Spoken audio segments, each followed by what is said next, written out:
मैं हूं आपके साथ विवेक पांडे। शुक्रवार को लोकसभा चुनाव के दूसरे चरण के लिए वोटिंग होनी है, लेकिन चुनाव के पहले चरण में मध्य प्रदेश में मतदान का प्रतिशत गिरने से राजनीतिक दल टेंशन में है।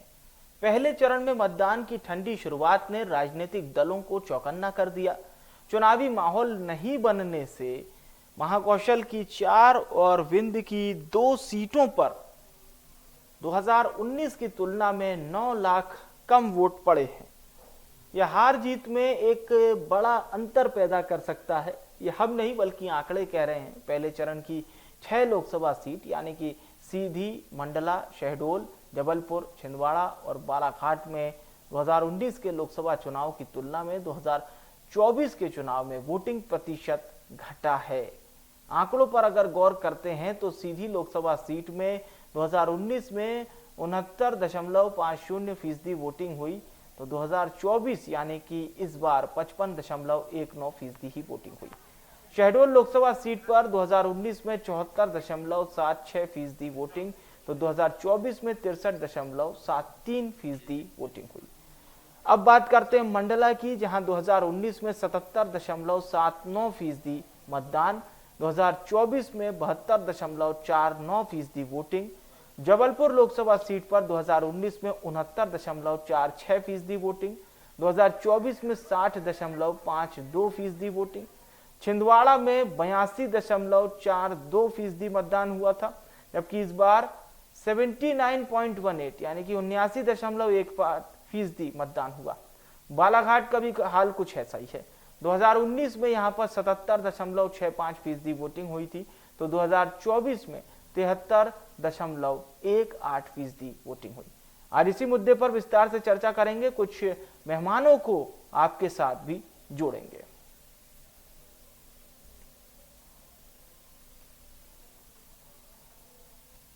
और चलिए, इस वक्त 2 खास मेहमान हमारे साथ चर्चा में जुड़ चुके हैं। सनत जैन जी हैं, वरिष्ठ पत्रकार, राकेश प्रजापति, वरिष्ठ पत्रकार। आप दोनों मेहमानों का बहुत स्वागत है। जैन साहब, चर्चा की शुरुआत आपसे करना चाहूंगा। ये जो घटता वोटिंग प्रतिशत है, एक छिंदवाड़ा अपवाद को छोड़ दें सर, तो बाकी जगह पर गौर करने की जरूरत तो बहुत बनी हुई है।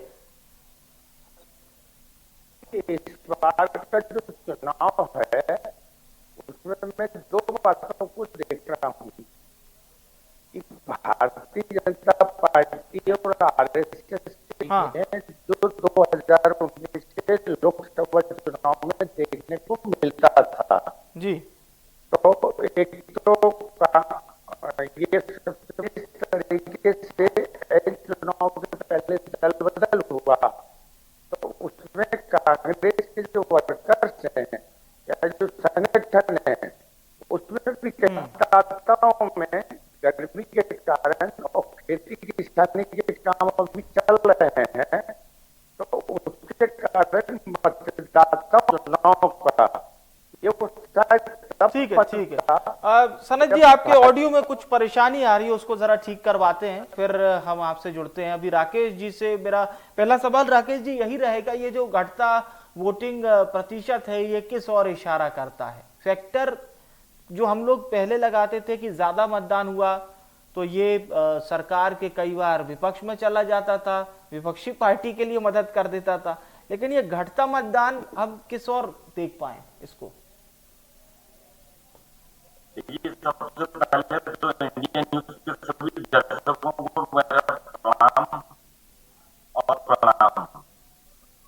हमारे सम्मानीय ये लाइव, तो आपने जैसा कि आपने प्रश्न हम इसके ऊपर जैसा कि सनत भाई ने बताया कि ये लगभग पृष्ठभूमि 3 वर्षों से चल रही थी, मगर जिस प्रदेश के अंदर भारतीय जनता पार्टी के द्वारा चुनी सरकार भी है और इस तरीके से 24 की रणनीति के ऊपर जो सारे रंग पात्र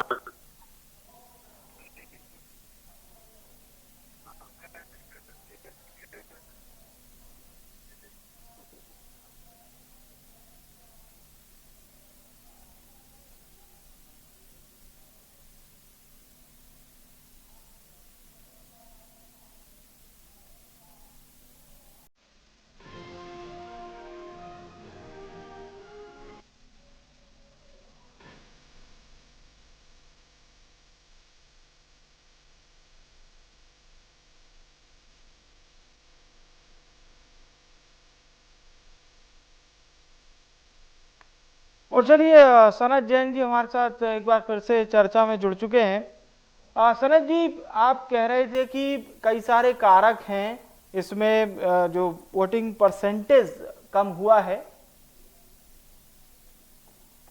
ये जो मुझे समझ में आता है, जो अभी तक प्रथम चरण के चुनाव हुए हाँ थे, हाँ इसके पहले जो संगठन काम करते थे, जी जी जी। भाजपा और कांग्रेस के जो संगठन सक्रिय होता था मतदाताओं के बीच में, जो नुक्कड़ सभाएं होती थी लोगों के साथ, मतदाताओं के साथ, जो स्थानीय कार्यकर्ताओं का जो समावेश होता था, वो इस बार देखने को नहीं मिल रहा है।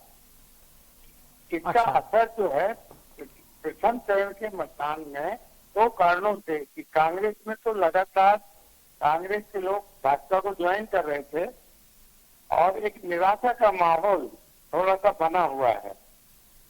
दूसरा जो सबसे बड़ी बात हो गई कि अभी खेती के काम भी चल रहे हैं, बीच में मौसम में बारिश आई थी और खेती किसानी के काम में विलम्ब हुआ था, तो वो भी एक सबसे बड़ा कारण है कि ग्रामीण क्षेत्रों में मतदान सबसे कम देखा गया है। तो पिछले साल की तुलना में, मतलब पिछले लोकसभा चुनाव की तुलना में इस बार भी ये मतदान करीब करीब 15% कम होगा, ये जानकार कह रहे हैं। मौसम विभाग भी कह रहा है कि अभी तापमान और तेजी के साथ बढ़ेगा और 38 से 43% दूसरे चरण के मतदान के समय गर्मी पड़ेगी, तो इसका असर मतदान में तो पड़ना है, ये कहा जा रहा है। जी जी। अगर हम कल की होने वाले मतदान की बात करते हैं, क्योंकि कल भी ऐसी सीटें शामिल हैं जो दूर दराज के क्षेत्र हैं, वहां पर वोटिंग परसेंटेज को लेकर क्या कयास हैं? क्योंकि पिछले फेज की अगर हम बात करें, फर्स्ट फेज की, तो छिंदवाड़ा और बालाघाट, ये दो लोकसभा क्षेत्र में वोटिंग परसेंटेज काफी अच्छा था। देखिए, छिंदवाड़ा में एक अलग परिस्थिति इसलिए बनी कि छिंदवाड़ा से सबसे ज्यादा और मुझे लगता है कि छिंदवाड़ा में मतदाताओं ने अंतिम समय में आश्रय और वोटिंग करने में अपनी रुचि दिखाई। बालाघाट में भी कई करीब 15% मतदान हुआ 2023 लोकसभा चुनाव के दौरान में। गलपी की लोकसभा क्षेत्रों में मतदान हुआ है, उसमें भी लोकसभा क्षेत्र में अधिकांश ग्रामीण क्षेत्र है और उन ग्रामीण क्षेत्रों में मतदाताओं में वो रुचि नहीं दिख रही चुनाव को लेके, और जो उसके सोचते अपने गाँव में काफी है और खेती के काम में, तो वो उसको प्राथमिकता दे रहे हैं। तो इसके साथ मतदान का परसेंटेज 2024 लोकसभा चुनाव में इतनी भी कोशिश करी जाए, 2019 के लोकसभा चुनाव में जो मतदान हुआ था, वो मतदान हो पाना संभव नहीं। जी जी, बिल्कुल, ये सही बात आपने कही। और कहीं ना कहीं जो ये घटता वोटिंग परसेंटेज है, इस पर चुनाव आयोग को भी विचार करना होगा, क्योंकि सनत जी, कई तरह के प्रोग्राम चलाए गए, स्वीप अभियान और न जाने कितने तरह के अभियान चलाए गए, पर उसका असर फिलहाल मतदाता पर होता हुआ दिखाई तो नहीं दे रहा है। लेकिन क्या होता है कि जो स्थानीय कार्यकर्ता होते हैं, स्थानीय से दबाव होता है, मतदान को बढ़ाने में सबसे महत्वपूर्ण भूमिका जता रहता है। जैसा कि मैंने पहले भी कहा था, इस बार भारतीय जनता पार्टी और जो कांग्रेस के बीच में सीधा मुकाबला है मध्य प्रदेश में, बीच में कहीं कोई लड़ाई नहीं है, लेकिन ये दोनों ही संगठन के जो कार्यकर्ता हैं और स्थानीय नेता हैं, ये अपने उम्मीदवारों से और चुनाव कार्यों को लेकर तो बहुत ज्यादा रुचि नहीं ले रहे हैं। तो जब तक ये मतदाता को मोबिलाइज नहीं करेंगे और इसको मतदान केंद्र तक ले जाने के लिए जो पहल करनी चाहिए, यदि वह पहल नहीं होगी तो मतदान का परसेंटेज बढ़ना बहुत मुश्किल है। अच्छा, अगर क्या इसमें जो वैवाहिक कार्यक्रम इस वक्त चल रहे हैं ये एक बड़ा फैक्टर हो सकता है? क्योंकि मैं कुछ लोगों को सुन रहा था, उनका ये कहना था कि अब ठीक है, फसल कटाई से तो फ्री हो गए थे किसान, लेकिन ये वैवाहिक कार्यक्रम है, ये भी कहीं ना कहीं एक फैक्टर बन सकता है अगर कम मतदान को हम समझें तो। देखिए, वैवाहिक कार्यक्रम भी सबसे बड़ा फैक्टर है, लेकिन चुनाव आयोग ने फैसला किया है कि जुआ तुरंत जो भी होंगे उन्हें बिना न्याय से लगे तुरंत मतदान करने की सुविधा दी जाएगी। हाँ। लेकिन उसी को परसेंटेज बढ़ेगा नहीं। दिक्कत यह हो रही कि ग्रामीण क्षेत्रों में या शहरी क्षेत्रों के आसपास बने हुए क्षेत्र हैं, वहाँ किसान अपना गेहूँ बेचने मंडियों में जा रहा है। अभी मौसम जो बार बार बदल रहा है मध्य प्रदेश का, ये अभी आंधी तूफान के साथ और बादल बरसते हैं तो किसान जो है इसकी फसल कर गई है, घास हो गई है, अभी तक वो अपनी वहाँ तक नहीं पहुँचा पाया, मंडियों तक या गोदामों तक नहीं ले जा पाया है। तो उसकी सबसे बड़ी पहली प्राथमिकता हो रही है कि वो अपना जो अनाज है उसको सुरक्षित कर ले। तो ये भी मतदान कम होने का सबसे बड़ा कारण है। बिल्कुल बिल्कुल बिल्कुल। इस पर ये समझा जा सकता है कि ये बात दोनों ओर से है, यानी कि आयोग को भी इस ओर में समझने की जरूरत है और आमजन को भी आयोग की बात को समझने की जरूरत है। जब डुअल कम्युनिकेशन होगा तभी कहीं ना कहीं इस बात का निराकरण तो हो सकता है, अन्यथा कुछ नहीं हो सकता। क्योंकि फिर मतदान प्रतिशत अगर इस तरह से कम आ रहा है तो ये एक तरफा कारण तो इसका नहीं है, इसमें बातें दो तरफा ही हैं। जैसा कि आपने कहा कि चुनावी दल जो हैं इनके कार्यकर्ता भी जिस तरह से आम जनता को मोबिलाइज करते हैं, जैसे हम बीजेपी की बात करें तो वहां पर पन्ना प्रभारी के बिल्कुल वो अपनी माइक्रो मैनेजमेंट में जैसा लेके चलते कि उसके जिम्मे होता है कि इतने परिवारों को वोट डलवाना है। हालांकि ये बात राजनीतिक हो गई, क्योंकि फिर राजनीतिक पार्टी का कार्यकर्ता तो यही चाहेगा कि ये हमारे ही फायदे के लिए या हमारे परिप्रेक्ष्य में ही वोट करें। हालांकि हम यहाँ पर बात कर रहे हैं वोटिंग परसेंटेज को लेकर। क्या इस वक्त जो बयानबाजी नेताओं के बीच में हो रही है वो जनता को रास नहीं आ रही? ये संकेत देने की कोशिश की है जनता ने? देखिए, मैं एक बहुत महत्वपूर्ण बात आपसे बताना चाहता हूँ। जी बिल्कुल, बताइए सर।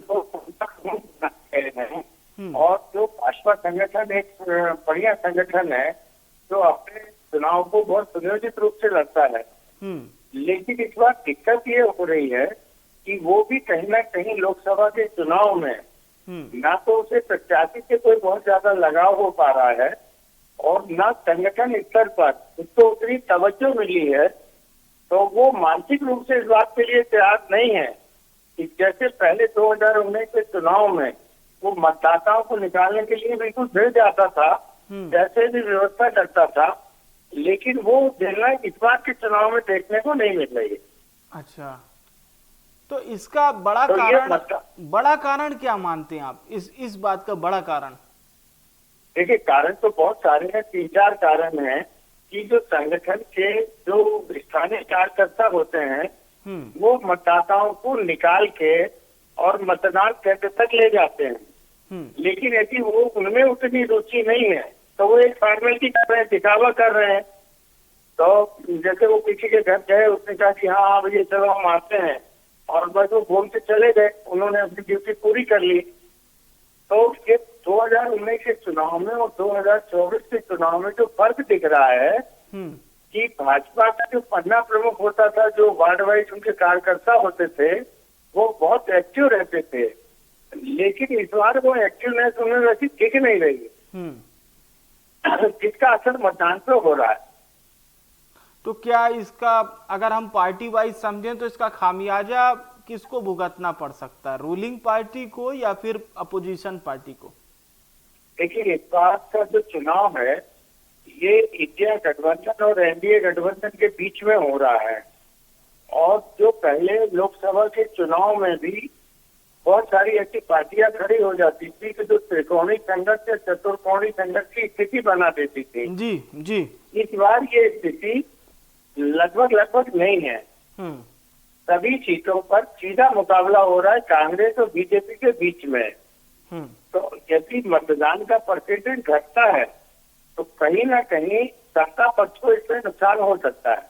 जी जी दूसरी एक चीज और है हाँ, कि बोलिए। मतदाता इतना कंफ्यूज है, हम्म जो 80-20 का एक फार्मूला भाजपा ने पिछली बार दिया था और वो हिंदू मतदाताओं को लक्ष्य करते थे, हम्म तो अब 2 लोकसभा चुनाव में वो वोट कर चुके हैं। हम्म अभी कांग्रेस ने जो घोषणा पत्र दिया है वो 90-10 की तर्ज पर है। तो उन्होंने जाति जनगणना करा के और जाति के आधार पर जिसकी जितनी संख्या है उसको उतने लाभ देने की बात कही है। जी बेरोजगारों के लिए उन्होंने 1 लाख रुपए इस साल का स्टाइपेंड, महिलाओं के लिए एक जी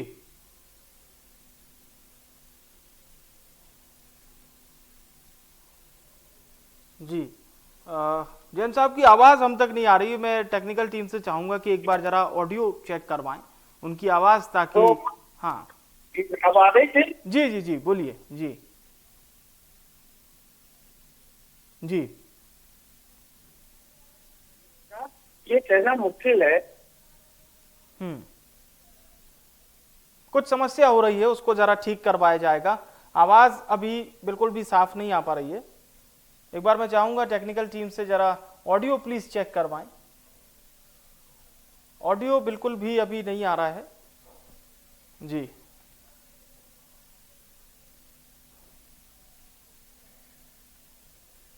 नहीं, संभवतः ऑडियो में कुछ परेशानी हो रही है। एक बार जरा टेक्निकल टीम से मैं चाहूंगा एक बार प्लीज ऑडियो चेक कर लें। ऑडियो बिल्कुल भी अभी सनत जैन जी का हमारे दर्शकों तक बिल्कुल भी सुनाई नहीं दे रहा है। चलिए सनत जी, हम आपके पास लौटेंगे। और फिलहाल राकेश प्रजापति जी फोन लाइन पर हमारे साथ जुड़ चुके हैं। राकेश प्रजापति जी, मेरी आवाज आप तक पहुंच रही है? राकेश जी, मेरी आवाज पहुंच रही है आपके पास? जी जी जी, अब आ रही है, अब आ रही है। Okay okay okay. Rakesh ji, यही हम चर्चा इसी बात पर हो रही है कि आखिर ये बड़ा कारण क्या है। जैसा कि सनत जी ने बहुत आसान शब्दों में हमारे दर्शकों को बताया, बहुत सारे फैक्टर्स हैं जो निकल के हम समझ सकते हैं कि ये फिर एक लो काउंटिंग एरिया हो रहा है मतदान का। आप क्या मानते हैं सबसे पहला कारण? देखिए, अगर अपन पूरे राजनीतिक परिदृश्य को अगर देख लिया जाए, 5-6 विधानसभा लोकसभा सीटों पर मध्य प्रदेश की, तो लगभग 2% से 8% तक का गिरावट आई है। इसके अलग अलग मैंने सनत जी से जो चर्चा हुई वो तो मुझे तक नहीं पहुंच पाई, शायद कुछ तकनीकी कारण होगा। मगर जैसा कि मेरा एक मानना यह है कि लोग अभी विधानसभा इलेक्शन हुए अपने दिसंबर में, मानस और जनता एक परिपक्व हो गई थी कि हमको 2024 के लोकसभा इलेक्शन में जाना है। जिस तरीके से राजनीतिक दलों के मुद्दे जिस तरीके से आए और जिस तरीके से जो पूरा चुनाव हुआ है, उसके चलते मतदाता के जो मूल मुद्दे थे वो कहीं दिखाई नजर नहीं आ रहे थे, और उसके चलते थोड़ा सा अनमना सापन लगा। और वोटिंग परसेंटेज का एक मेरा मानना यह है कि इसमें जो गिरावट आई, वो मतदाता, आम मतदाता राजनीतिक दलों की जो कैंपेन हो रहा था वो अपने मुद्दे उनमें तलाश रहा था, और जब उन्होंने देखा कि ये हमारे मुद्दे तो कुछ बात हो ही नहीं रही है, उसके चलते वो एक निराशा का जो भाव आया है वो क्या कहते वोटिंग परसेंटेज में हमको नजर आता है। अगर आप देखिए, अगर 2019 के अगर चुनाव को देखेंगे तो छिंदवाड़ा ने टॉप किया था पूरे मध्य प्रदेश के अंदर 82% वोटिंग करके। 14 के इलेक्शन में देखा जाए तो लगभग 80% की वोटिंग हुई थी, और 2009 के अगर इलेक्शन पर देखा जाएगा तो 47% वोटिंग है। अब अपन आते हैं 2024 के इलेक्शन की बात है।